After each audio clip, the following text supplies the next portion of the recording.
Hello बच्चों, स्वागत है आप सभी का इंग्लिश के इस छोटे से सेशन में, जिसके अंदर आज मैं आप लोगों को केवल इंग्लिश के बारे में नहीं पर बताने वाली हूं कुछ ऐसी चीजों के बारे में जो आपको मदद करेंगी चीजों को ज्यादा लंबे समय तक याद रखने में। साथ ही साथ किस तरीके से हम पढ़ाई करें कि हमें कम समय में ज्यादा चीजें याद हो सके, हमें कम समय में ज्यादा सवाल हमारे सॉल्व हो सके, या हम बोले कि यार ज्यादा लंबे समय तक हमें चीजें याद रह सके कि मैंने आज पढ़ा। ठीक है, बहुत सी बार क्या होता है, टॉपर अगर आप पूछोगे किसी टॉपर से तो मतलब आप उससे पूछोगे यार भाई तू कितनी देर पढ़ता है, तो बोलेगा यार मैं तो 1-1.5 घंटा पढ़ता हूं।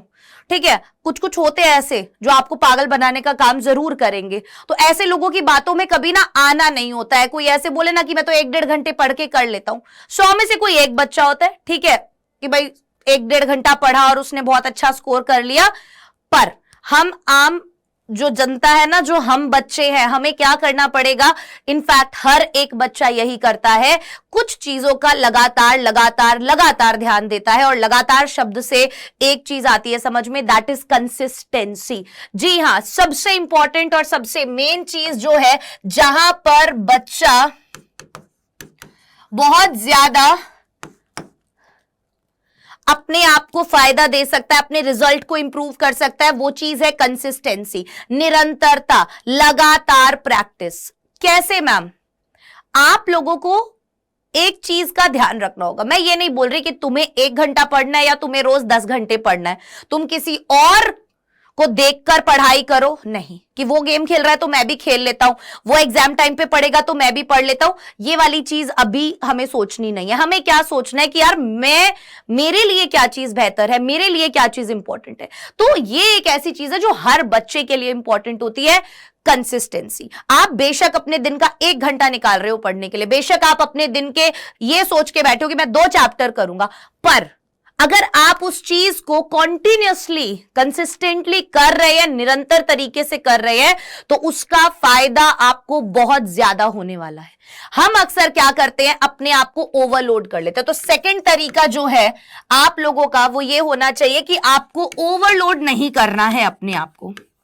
जब भी आप पढ़ाई करने बैठेंगे, अगर आप अपने आप को ओवरलोड कर लेंगे, अगर आप अपने आप को कम समय देंगे चीजों को करने का, अगर आप ये सोचेंगे नहीं आज में तो मुझे मतलब फिजिक्स भी करनी है, केमिस्ट्री भी करनी है, मैथ्स भी करनी है, ये भी करना है, वो भी करना है, अंदर की सारी इच्छा बॉडी सांस ही छोड़ देगी। पर अगर आप अपने आप को ओवरलोड ना करके छोटे छोटे टारगेट्स में चीजों को करोगे और धीरे धीरे करके आगे बढ़ोगे, तो कहीं ना कहीं आप टारगेट्स को अचीव भी कर पाओगे और कम समय में ज्यादा चीजें कवर भी कर पाओगे।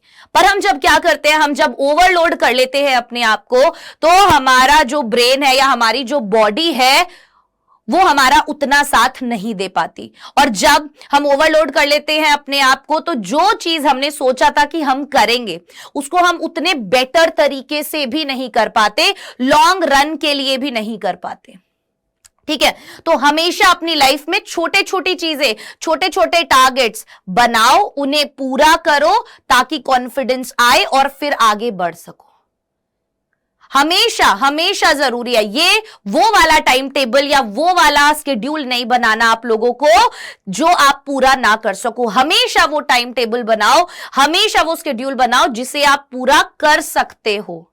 ये ही आपके लिए बेहतर होगा। और इसी से हमारा थर्ड पॉइंट निकल कर आता है कि आपको जो टाइम टेबल बनाना है, टाइम टेबल बनाना है, कोई इंसान आपका टाइम टेबल बनाकर नहीं दे सकता। अगर आप ये सोचेंगे कि भूमिका मैम आपका टाइम टेबल बनाकर दे दे, या पापा मेरा टाइम टेबल बनाकर दे दे, वो ये बोल दे कि 6 बजे उठो, 9 बजे पढ़ने बैठो, 10 बजे खाना खाओ, 11 बजे, इन सब से कुछ नहीं होता। ये सब बकवास चीजें हैं, मैं साफ बोल रही हूं, मां बेवकूफाना चीजें हैं। अगर आप इन्हें फॉलो करते हैं तो आपको करना क्या है, अपना टाइम टेबल खुद बनाना है। उसको लिखने की भी जरूरत नहीं पड़नी चाहिए कभी भी।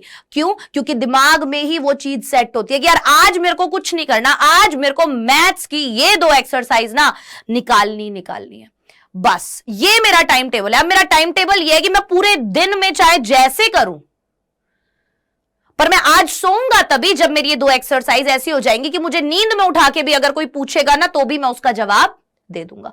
कहने का मतलब मेरा यह कि अगर किसी चीज को कर रहे हो तो बेस्ट तरीके से करो, वरना करो ही मत।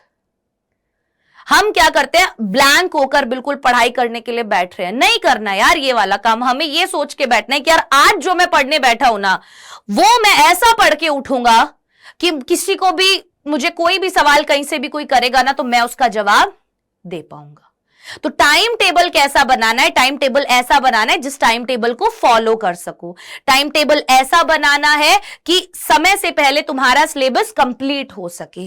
टाइम टेबल ऐसा बनाना है कि तुम बाकी चीजों को भी इक्वल इंपॉर्टेंस दे सको। ठीक है, टाइम टेबल में तुम्हारे घर में शादी है, तुम्हारे घर में बच्चा हो रहा है, तुम्हारे घर में कोई फंक्शन है, तुम्हारे घर में राखी है, उसको दिमाग में रख के कि यार मेरे राखी के 3 घंटे जाएंगे, उसके बाद का मेरा टाइम टेबल आज का क्या रहेगा। ये टाइम टेबल, राखी वाले दिन का टाइम टेबल तो बाकी के दिन के टाइम टेबल से मैच नहीं हो सकता ना। तो जो प्लान बना रहे हो कि मैं आज दिन में 2 ही एक्सरसाइज करूंगा, क्यों? क्योंकि अगर मैं 2-2 एक्सरसाइज करके करूंगा तो समय से मेरा जो है सिलेबस कवर हो जाएगा। तो टाइम टेबल सिलेबस को दिमाग में रखकर बनाना है, और सिलेबस को जब आप दिमाग में रखकर टाइम टेबल बनाओगे तो कहीं ना कहीं समय मिल पाएगा रिवीजन करने का भी, वरना बेटा जी पीछे रह जाओगे। हमेशा मैं बोलती हूं, पेपर भी सॉल्व कर रहे हो, तुम्हें 3 घंटे का समय मिला है, तुम पेपर को सॉल्व करो 2.5 घंटे का समय मान के, क्योंकि एग्जाम में क्या होता है, हमारे सर पे प्रेशर होता है, पता नहीं क्या हो जाए यार, पता नहीं क्या हो जाए, हमारा कैसे समय बर्बाद हो जाए पेपर में। तुम 3 घंटे का पेपर 2.5 घंटे में अगर कर पा रहे हो तो अच्छी बात है, उसका रिवीजन करने का तुम्हें समय मिलेगा। वैसे ही अगर तुम्हारा सिलेबस है तो तुम ये सोच के चलो यार एग्जाम से ना कम से कम 2 महीने पहले, कम से कम 2 महीने पहले मेरा सिलेबस खत्म हो जाए। फरवरी में एग्जाम्स है या मार्च में एग्जाम्स है, तो यार मेरा दिसंबर शुरू होना तब मेरा पेपर खत्म हो जाए, मेरा सिलेबस खत्म हो जाए। या 2 महीने चलो बहुत लंबा लग रहा है कि मैडम कोर्स इतना ज्यादा है, आप हमें 2 महीने का समय बोल रहे हो, तुम 1.5 लेके चलो, छोड़ो बाकी बातें।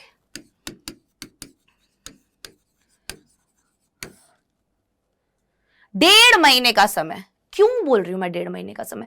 ये वो 1.5 महीने का समय है जो तुम्हारे नंबर डिसाइड करेगा कि कितने आएंगे। ये ही 1.5 महीने का समय तुम्हारे मार्क्स डिसाइड करेगा। अभी तक तुमने पढ़ा सब कुछ करा, बट रिवीजन ही तुम्हें टॉपर बनाएगा। रिवीजन ही तुम्हें, पिछली बार 70 आए थे तो अब की बार 85 दिलवाएगा। रिवीजन ही तुम्हें बाकी सब लोगों से अलग खड़ा करेगा, केवल रिवीजन। आप लोग ये सोचते हैं कि एग्जाम टाइम पे ही जाकर कर लेंगे, स्पेशली इंग्लिश के लिए बच्चों की यही मान्यता होती है कि यार एग्जाम टाइम पे जाके पढ़ लेंगे, और उस समय पर फिर जो हालत होती है बच्चों की, वो हमने खुद देखी है, हम अपनी मैराथन्स में देखते हैं बच्चों का जो हाल होता है कि उन्हें कुछ भी नहीं पता होता है। एंड एट दैट टाइम उन्हें क्या चाहिए होता है, मोस्ट इंपॉर्टेंट क्वेश्चंस, ये वो।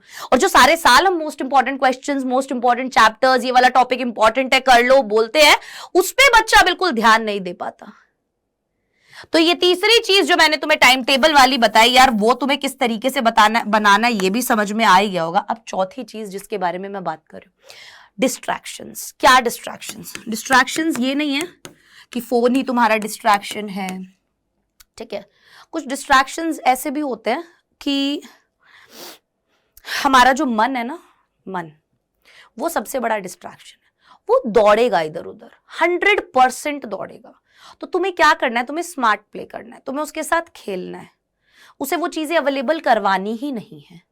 तुम्हें पता है तुम्हारा फोन में 3 घंटा वेस्ट होता है, तुम उस फोन को मम्मी को दे दो, तुम उस फोन को पापा को दे दो कि पापा मुझे देना ही मत, वो नहीं देंगे तुम्हें वो फोन, तुम्हें ले दे के बैठना ही पड़ेगा। पर उस चीज को तुम्हें थोड़ा समय देना पड़ेगा। 1 दिन मन नहीं लगेगा, 2 दिन नहीं लगेगा, 3 दिन नहीं लगेगा, बट अपने डिस्ट्रैक्शंस को तुम्हें बंद करना पड़ेगा। फिर आप बोलोगे मैम फोन के बिना तो पढ़ाई नहीं हो सकती।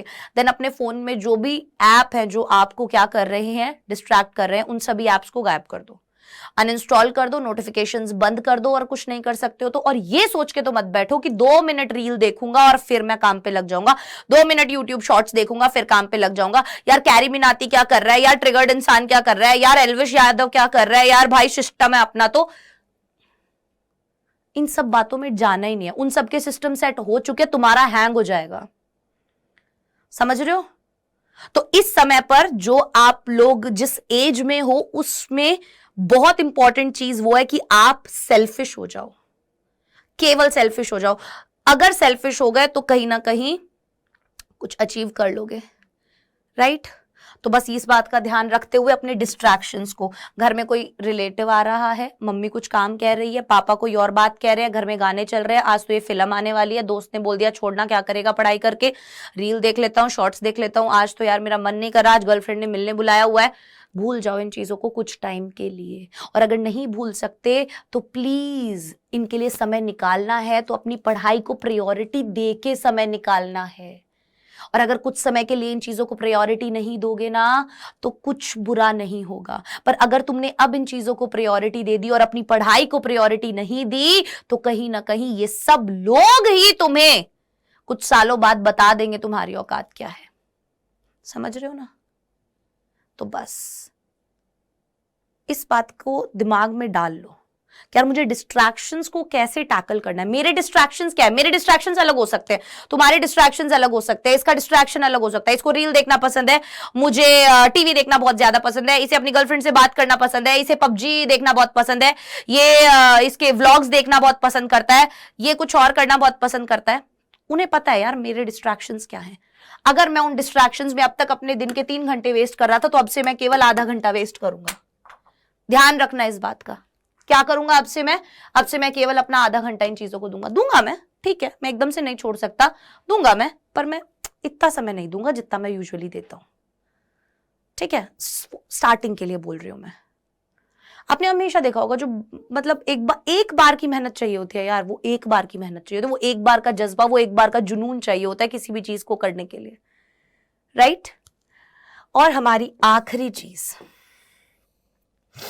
जो बहुत ज्यादा इंपॉर्टेंट है वो ये कि अपने दिमाग में कुछ बच्चे ना एम लेके नहीं बैठते, गोल लेके नहीं बैठते, ठीक है, कि भाई अगर आप एक ना वो लेके बैठो, आप सोच के बैठो कि आपको करना क्या है। जिस इंसान का यही क्लियर नहीं है ना कि उसे करना क्या है, वो कहीं मतलब जल्दी से नहीं पहुंच पाते। बट जिस इंसान का क्लियर होता है ना एम कि भाई मुझे करना क्या है, पहुंच तो वो भी जाते हैं, ऐसा नहीं है कि वो नहीं पहुंचते, बट अगर दिमाग में एक एम है, एक लक्ष्य है, तो शायद जब आप पढ़ने बैठ रहे हो या जो भी चीज आप करने बैठ रहे हो उसके लिए आपका जो ब्रेन है ना और आपकी जो बॉडी है वो फिर सिंक करेगी, ठीक है। बहुत सी बार ऐसा होता है ब्रेन साथ देता है, बॉडी साथ नहीं देती, बहुत सी बार बॉडी साथ देती है, ब्रेन साथ नहीं देता। तो इसीलिए उसके लिए लाइफ में क्लैरिटी का होना बहुत ज्यादा जरूरी है, ठीक है। तो ये कुछ चीजें हैं जो अगर आप अप्लाई करोगे, ठीक है, तो हो सकता है कि मेन चीज इन सब में क्या है, देखो मैंने बोला कंसिस्टेंसी रखो, ओवरलोड मत करो, टाइम टेबल ऐसा बना के रखो। तो इससे मैम हमें चीजें ज्यादा लंबे समय तक किस तरह हम कर पाएंगे, क्योंकि अभी हम क्या करते हैं, पढ़ाई करने का हमारा तरीका ही गलत होता है। और वही रीजन है कि जब हमारा तरीका ही गलत होगा तो ऑब्वियसली कि फिर हम उस चीजों को ज्यादा समय तक रिटेन नहीं कर पाएंगे। पर अगर हमारा पढ़ाई करने का तरीका सही होगा, हमें चीजें जल्दी समझ में आएंगी, और अगर चीजें अच्छे से समझ में आएंगी तो ऑब्वियसली हम चीजों को ज्यादा लंबे समय तक याद रख पाएंगे, क्योंकि हम उन चीजों को समय दे पाएंगे। मैंने बोला आपको रिवीजन के लिए समय निकालना होगा, आप किस तरीके से निकालोगे, आपका सिलेबस इतने समय से पहले खत्म हो जाना चाहिए, आप प्रॉपर पढ़ोगे, प्रॉपर पढ़ाई को समय दोगे, प्रॉपर रिवीजन का समय निकालोगे, इजीली अच्छा स्कोर करोगे, बहुत इजीली अच्छा स्कोर करोगे। तो ये थी मेरी आज एक छोटी सी वीडियो बच्चों को बताने के लिए कि क्या क्या चीजें इंपॉर्टेंट है जब भी हम पढ़ाई करने बैठते हैं, या किस मोटिव से हमें पढ़ाई करने बैठना चाहिए, ठीक है। तो आशा करती हूँ वीडियो पसंद जरूर आया होगा, कमेंट सेक्शन में जरूर बताना वीडियो कैसा लगा, और साथ ही साथ अब आपसे मुलाकात होगी अगली वीडियो में। तब तक के लिए bye bye, take care, all the best.